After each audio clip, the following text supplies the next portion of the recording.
ఇప్పుడు గత ప్రభుత్వం గత 5 సంవత్సరాలు పరిపాలించిన పరిపాలనా తీరు ఏదైతే ఉందో గత 5 సంవత్సరాలు ఎలా ఉందంటారు? 5 సంవత్సరాలు ఎలా ఉండేది ఏముంది, రైతులు బాగానే ఉన్నారు, దాని గురించి ఏం లేదు. దానికి ప్రభుత్వం అనేది ప్రజల్ని సోమరపోతులను చేసింది. ఆ పథకాలు ఇచ్చి ఈ పథకాలు ఇచ్చి ఇవన్నీ ఇచ్చి వేస్ట్. సోమరపోతులను చేయకూడదు.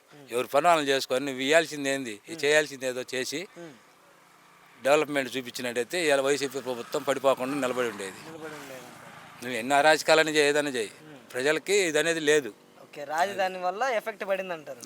ఓకే అండి, ఇప్పుడు గతంలో జగన్మోహన్ రెడ్డి రాజధాని లేదు ఇవి లేకపోయినా కానీ ఈ పథకాలు అన్న మాట విషయం ఏంటంటారు, వాస్తవం చేయగలిగాడా?